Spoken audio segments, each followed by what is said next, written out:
Curiosity Extra. Hello, we have returned yet again! And this week I kind of want to talk more about The cutesy, the movie, but also the cutesy parts of it. Yes! Because, Yes. because your favorite part of the movie... My favorite part of the movie was Krypto, because I adore Krypto. He is he's an actual dog, and he's actually, he acts like an actual dog, and I adore him. He is the best part of this movie, and I will fight anyone that says different. He really does act like an actual dog. And that's something that's unusual with Krypto, because Krypto usually has some reason, and no, this Krypto does not care. Honey Badger does not care.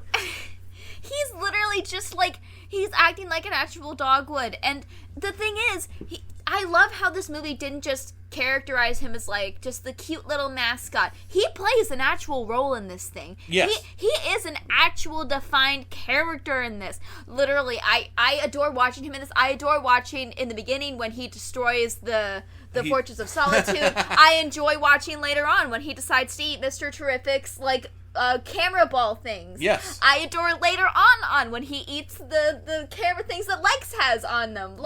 He's amazing. This is not just a small cameo. This is a real thing. And, Krypto's never really been portrayed in live action. Yeah. So this is an interesting place to go. The merchandising, by the way, has been amazing. I sent you photos of a Squishmallow that I saw. I know, it was adorable. And then I'm up at the drugstore, and there's Milk Bones with his face on it. Yeah. Which, there's a reason for that, because at one point when he goes into the city, he breaks into a drugstore, and you just see him rummaging around in boxes and boxes of Milk Bones. Yeah.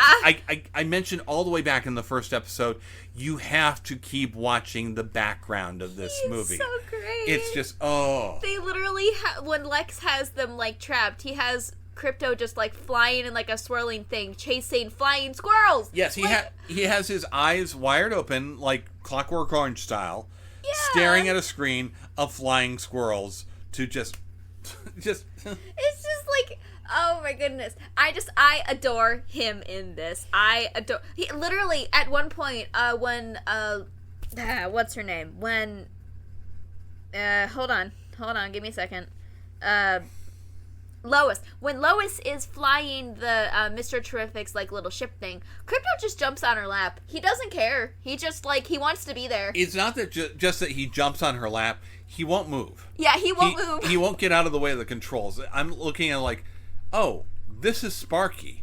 Because Sparky also does not care. Sparky will jump up and he will demand attention. He will demand attention. He will nudge you with his paws. He'll tap, tap, I'm here. And if that doesn't work, he will butt you with his head. He will literally ram into you. He will walk right up on my laptop. He also will always, jump up on the couch and, oh, you have comic books here. That's exactly where I'm going to sit, right on top of those. Exactly. So Krypto is doing exactly what you expect Krypto to do. It's perfect. It's literally perfect. And I'll tell you, when the metal lady was hurting the dog, when she was hurting Krypto, I was like, no! I think everybody's like that, though. That you can't hurt kids and you can't hurt dogs in a movie. These are rules. You will lose your audience doing that. I mean, he was okay. Literally, half of this movie is literally Superman just trying to find his dog. It really is. He barges into Luthor's office and is like, "Where's the dog? Where is the dog?" And I adore that. I don't like dogs in real life. I love them in theory. I see them all the time in my drive-thru at work, and I'm just like, okay, you can be cute and adorable over there. I will stay over here, but it's just, I love Krypto. He's so great. And that moment where Superman just crashes in. I mean, it's straight out of the comics. I'm literally showing you the panel that it's straight out of. Oh Boom. My God, yeah. It's just that. Now he's looking for somebody else in this comic, but the imagery is just dead on. But I mean, Krypto, the whole animal thing, this makes sense though, that Superman's putting up with this. There's a moment in one of the fight scenes. It's devastation all throughout Metropolis. Superman rushes and gets a squirrel out of the way and deposits it back onto the grass so that it doesn't get crushed by the kaiju or something like that. He blows another dog away. This speaks to the core fundamental of who Superman is. Yeah. We have a bunch of robots in the fortress. They all insist that they don't have feelings, and their actions and the way that they talk does not feel like that. No, they're just like, and this is number 6. She's new. He looked at me like. All of them, by the way, those are all Guardians of the Galaxy voices. Really? Really. Oh my god, that's amazing. Like, he looked at me. That's Mantis. Oh, that's so cool. So it's Gunn's constantly putting that stuff in. Like, literally, Jor-El is Rocket. Really? Really. Wow. So stuff like that is happening. And but the fact that he's showing empathy and care for the robots, even, this is so fundamentally Superman. Like when he's broken down, Superman literally rushes over, holds number 4 in his arms, and is like, "What happened? Like, you did a good job. You did your best." And yeah, I definitely think you're right there. Superman literally rescues a baby in this movie. Yeah. I mean, this is why I keep coming back to, like, I'm not disappointed. It's not the greatest movie ever. I mean, I could say that it's the best Superman movie in 20 years, but that's a really low bar. That's fair. But I like that they're getting a lot of this right. And for a moment, I thought they weren't. What do you mean? So we get the scenes in the fortress, and would you like to hear the recording of your parents? It soothes him, and it all feels very weird and very alien. And Superman listens, and they're talking about, we sent you to Earth, and he takes this message as, they sent me here to be a good person to help people. And I was sitting I don't know if you noticed, sitting right next to me, I shook my head. I didn't notice, It bothered me. And I'm like, I don't like this, because everything that Superman is, it's not so much about the alien heritage. Yeah. Everything Superman is comes back to Smallville. It comes back to his. If you watch Smallville, what you'll see is Tom Welling being a young teenage Superman trying to figure out who he is. Uh-huh. And then you will watch John Schneider acting as his father. But Pa Kent is Superman without the powers. Oh. Everything that Superman will become. All the ethics, all the philosophy, all the morality, all of it comes from Pa Kent. There was something that I learned in my world religions course that this reminds me of. It was something I believe that they talked about when we were learning about Hindu. It's like you become the person you are based on your relationships. The way that people, like the way that you're upraised will do a lot for you. The way you interact with people will shape the person that you become. The way that people treat you will shape the person that you become. And, like, I learn that more and more as I get older every day. Like, I'm starting to realize what parts of me I've gained from different family members or, like, what habits I've picked up. Like, people make fun of me because I talk so much with my hands, and I got that from you because nobody else in our family does that except for you. So, like, I absolutely agree with you there. Like, if I go back to Man of Steel, to John Byrne's reboot, and I do keep going back to this because this is definitive to me. One of the things John Byrne said when he was redoing Superman was I have to get some of the focus off the alien and put it back. Like, every time that Superman says "Great Krypton" in those Silver Age comics, it felt to me like he's spitting in Pa Kent's eye.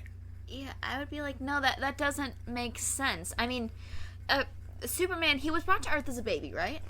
Yes. So he didn't really have much of a life on Krypton. He doesn't really have a reason to call back to it. He doesn't remember it, although we have, if you watch the 78 movie, and we talked a little bit about Marlon Brando's Jor-El, he spends years and years learning from him. So there's a connection there. Smallville explores it in a different way. Well, yeah, but I would be and actually, it's one of the real interesting distinctions between Superman and Supergirl. Supergirl was rocketed off as a teenager. Yeah. And got lost.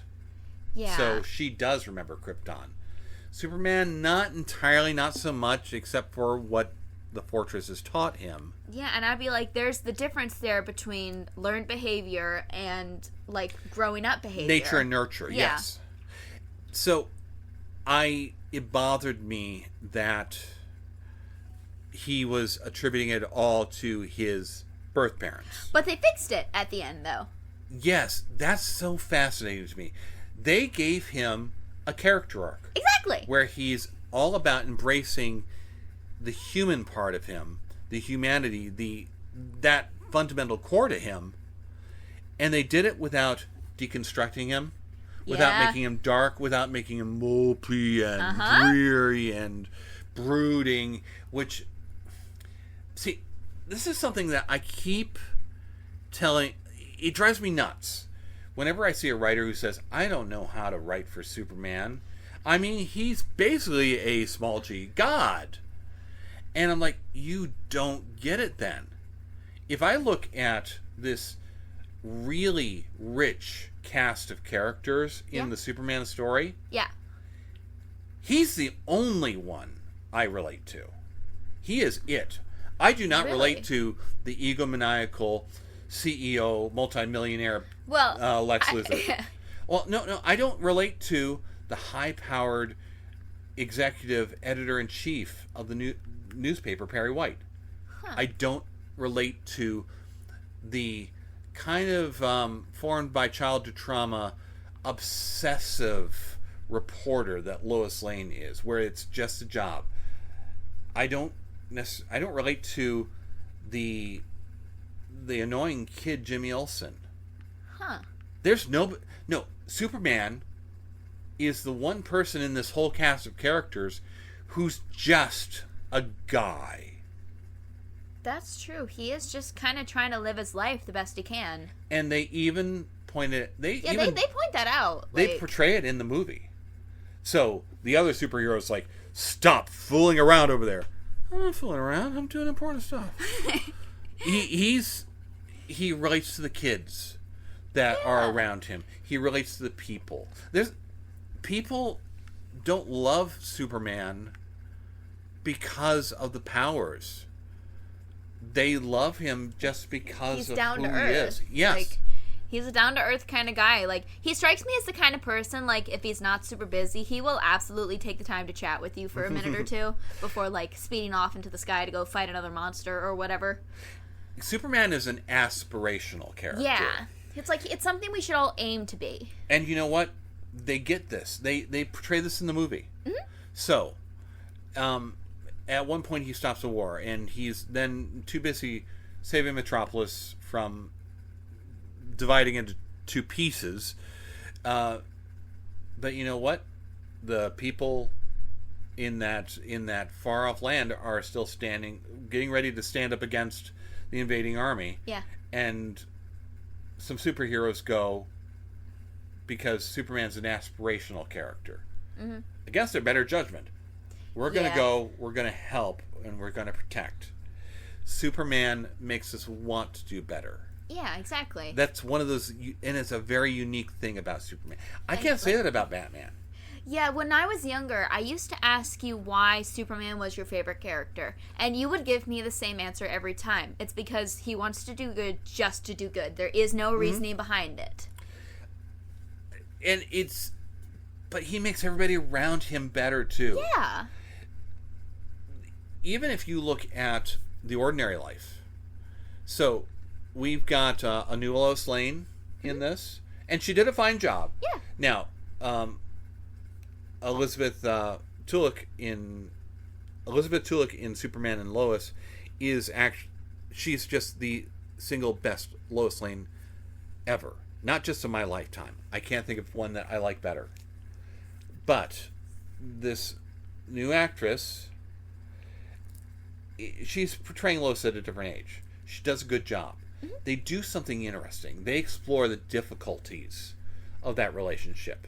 Yeah, and I was actually going to get into this later on. For a while, we watched through Miraculous Ladybug. And there is this whole thing with, like, with Adrian and Marinette being, like, Ladybug and Cat Noir. I watched a video essay a long time ago, back when I was in one of my hyperfixations, that talked about, like, even if, like, Marinette was going to get into a relationship with, say, Luca, he'd never be able to relate to that point where she'd have to keep leaving in order to fight, like, the enemies. Because unlike with, like, the two heroes, they fight together, but you're always going to be rushing away to go fight the bad guy of the week, or you're always going to be busy, or you're never going to really be able to carve out enough time to, like, really make that relationship work. You're going to have to keep secrets. You're going to have to, like, it makes it hard. And, like, they explore that better in Spider-Man, I think, than they do in Superman. But they're exploring that here. Yeah. And in addition, they're throwing in some fearful avoidance commitment type with Lois. And it's just interesting. It's complex storytelling. Mm-hmm. It's more than you necessarily need. Can I jump in here and just talk about how much I enjoyed this Lois in this movie? Well, if you enjoy her, then, we need to do Superman and Lois. Because I could see this being...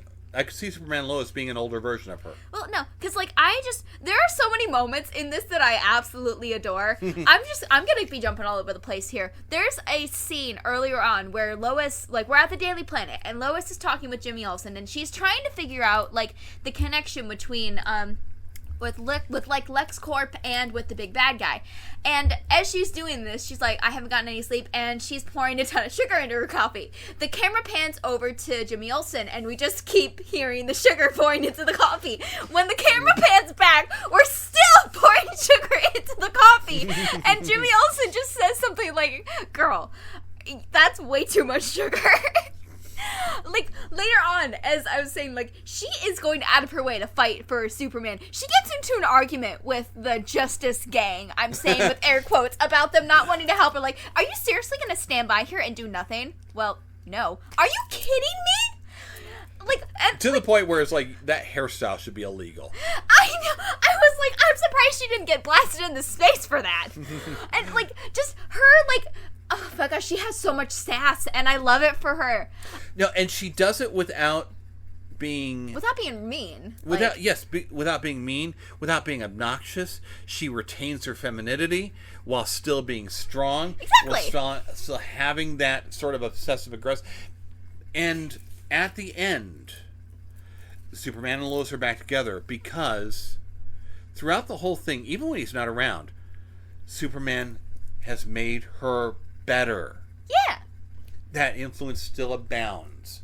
And I can't say enough about the supporting cast. Yeah. So the real strength in a lot of these superheroes, and I say it about especially Spider-Man and about Superman. Yeah. Their supporting cast is everything. I want more just with the Daily Planet gang. I know. How much fun would that be? But I also...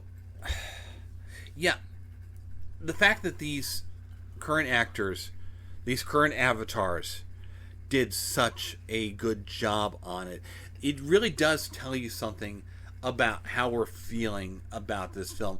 Whether or not we have reservations, what we liked and what we didn't, they still got it. They still treated it in a way that we really like. They did. They really, really did.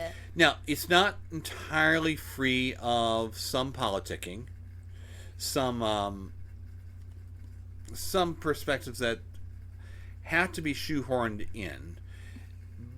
But I think that actually some of the marketing and some of the media have overblown it. And I mean, honestly, like, they go into the whole idea of, like, the, like, illegal aliens and, like, that kind of thing. And they're trying. But in my opinion, they still left it open-ended if you agree or disagree with it. That's exactly what I was going to say, because when you watch her interviewing Superman, she is full-on hitting him down on the bad stuff. So we really get both sides of the story, and it doesn't go out of its way to tell us if they were right or not. It doesn't tell us what to believe. This is something that we keep coming back to every time I show you a Star Trek episode. Yeah. It comes back to this. This is the way it used to be, where it used to go all around and talk about, okay, we're going to show you everything. Draw your own conclusions. Maybe we kind of want you to go here, but draw your own conclusions. And, I mean, like, that's, like, the whole thing with, like, media these days. And, I mean, I might be a bit annoying here, but people don't watch media or watch movies to re-experience the things happening around us. We can watch a podcast or watch the news for that. When I watch a movie, I want to watch a movie. I want to escape from the real world. Yes. Why do I have to be sitting through this and listening to this? And they didn't make it super, super obvious that, like, part of the movie, it only took, like, maybe, didn't even take a good portion of the movie. It was just in the background. And the thing is, 20 years ago, we wouldn't have cared. We wouldn't have noticed. Exactly. Things have gotten a little bit more polarized. And the media is kind of to blame at that, because the media is setting up gotcha questions. Hey, can I get you to say this so that I can run with it? I even feel like that's part of the story.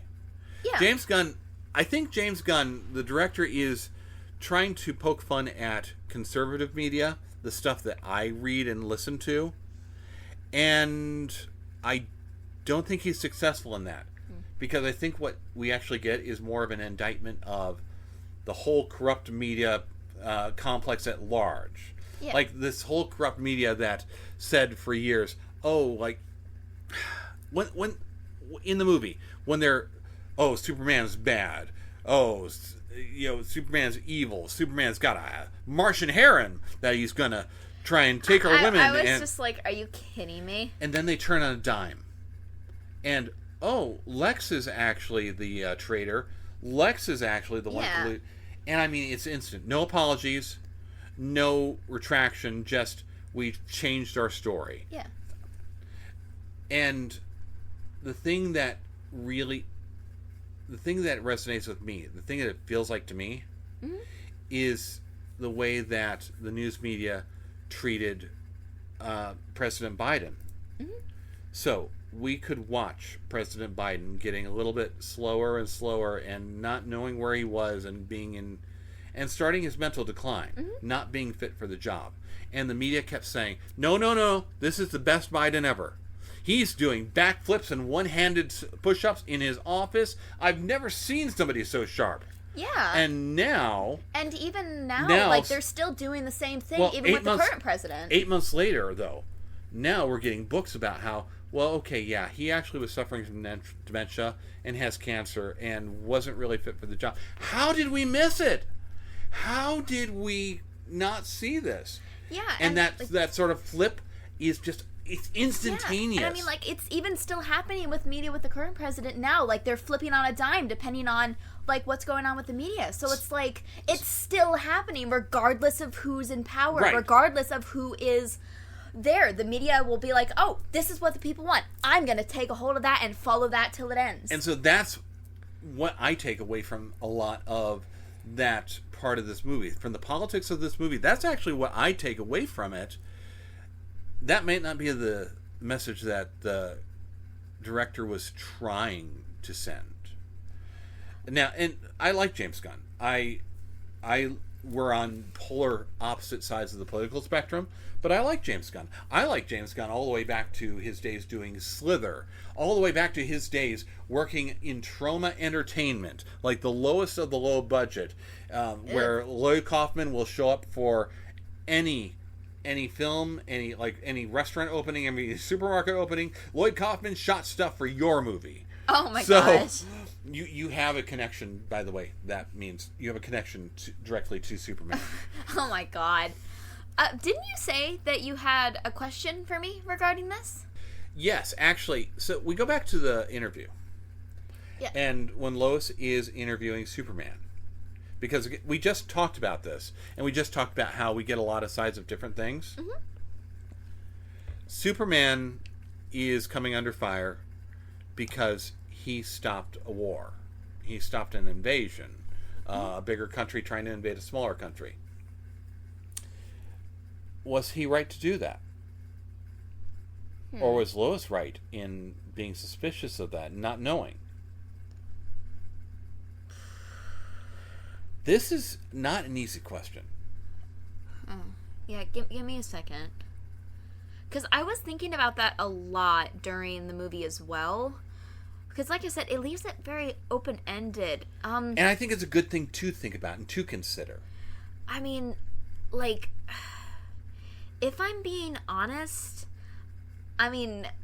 going based, because we know what the answer to that was, because we know, like, the motivations of the bigger country, but, like, personally, if I was doing it, I still would have intervened, but I would have done a bit more research first. I think, like, I might have looked into stuff a little bit deeper, but if I'm being honest, I think, like, if the situation was as dire as they were describing it, personally, I would have stepped in. It's a hard thing to... It's something that should make you think. Yeah. It's one of those questions that should tumble around in your head. At what point does Superman then become, a god? What point does he become a dictator? But that's not what he was meaning to do. Yeah. But at what point does do those blundering actions. into it... Yeah. Because his motivations are absolutely pure. But was it the right thing to do? And I don't have an answer to it. I don't think the movie even gives us a proper answer to it. It leaves it open-ended, which is such a great thing, by the way. But, like, I agree with you. It doesn't really tell us. Because, like, we know that he stopped the war. He stopped really bad people from invading. Like, we know that much. We know he stopped people from dying, but people are going to die every day. How far do you go to influence international politics in a forceful way? And I'm not trying to lead you anywhere. I'm really not. Because I don't have a good answer for this. Yeah. The comics try to stay away from this. And they try and say, well, a lot of times superheroes won't intervene because they don't want to change the course of human events. And Superman 1 and 2 actually make a point of that at one point. Okay, just pause there for a second with your thoughts, because now I'm really curious. In Marvel, we have the whole thing where, like, the government, like, with, like, Civil War, where they're making the superheroes sign on with the government. Mm-hmm. Is there any agreement of that with our DC universe? There was, actually. There was, for them, the McCarthy trials actually were more about superheroes, and they were either forced to unmask or go underground. So the Justice Society would have dealt with that, and they refused to unmask. Now, DC has a little bit of a cop out here as well, though. For instance, in World War II, Hitler was incredibly superstitious. Yeah. So he was gathering mystic artifacts from all over the world. I mean, this is actual real history.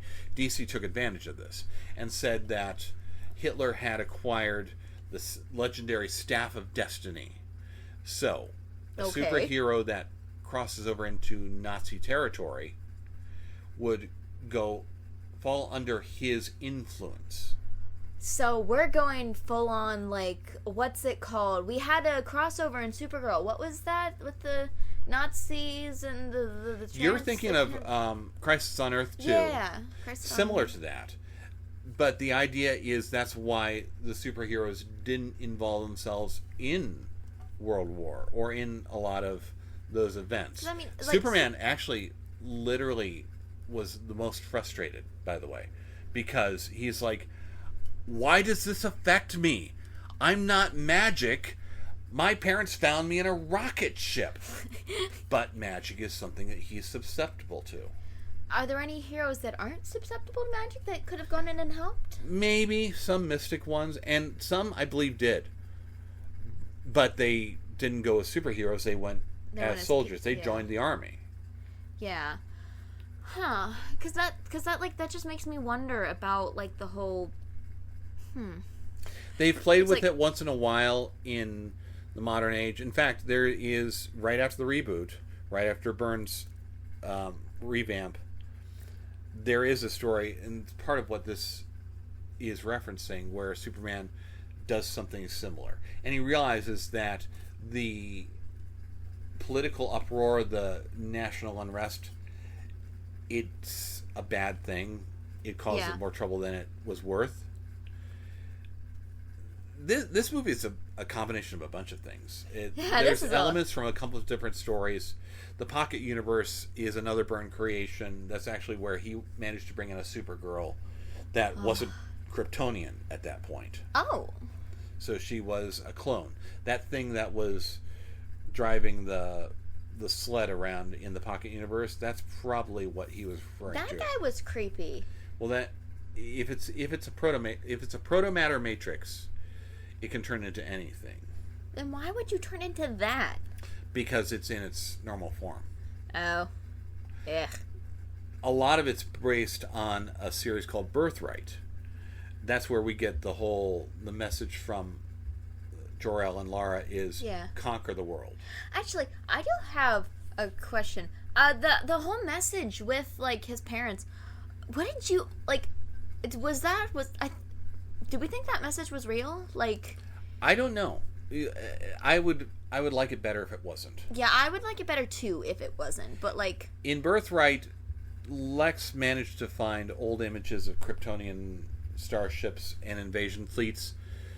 Light travels at a set speed. So he found images that were 1,000 years old and used them to scare people.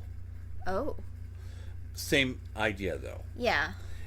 I don't like the idea that they were conquerors. In the Byrne reboot, Krypton is actually a sterile, barren world. Babies are gestated. They're not born. Oh. That's actually how he gets around the immigration argument. Oh. So Superman's gestation pod was sent to Earth. It wasn't a baby in a rocket. It was the actual embryo in a pod. And when it opened, that was his Scarecrow's birth. So he was born on American soil. Huh. No, that is actually really fascinating. Now, Birthright's another one of those stories that erases a lot of what Byrne did. That's why I don't like it. That's why I don't like it being a part of this. Because those elements that I don't like are really related to that. Mm-hmm. However, it's actually minor because I like what they did. I like where they went with it. I can't believe how impressed I was with this movie. Mm-hmm. Yes, because, again, you're more of a Supergirl fan than a Superman fan. And we should do just a Superman versus Supergirl kind of podcast for an extra one of these days. Maybe at some just point. To go into that. We've deconstructed it a lot here, but I think there's still more just focusing on the comics and stuff. But other than that, beyond that, do you have any final thoughts on here? No, I think we got through just about everything I wanted to talk about, to be honest. All right, so that is Superman 2025. If you haven't gone and seen it already, go see it. Especially now, because we're past the opening weekend, and the longer that it's in theaters, the more money the actual local theaters get. And we really want to support our local theaters. Go to your local theaters. Don't go to the big theater like we did. Go to your little small ones. They'll appreciate the business. We may actually head back to Amherst Cinema to catch it again because, again, there's just stuff I need to look for. There's stuff that I need to see. I want to see what the note on the coffee maker is when Lois is pouring all that sugar. I want to be seeing the girlfriend literally taking selfies. I want to see if she's actually taking selfies in front of anything important. Yes, so this this is one of those movies that'll really benefit on multiple viewings. So head out. And otherwise, we'll be back with our regular scheduled programming next week. Hopefully, yeah. Bye.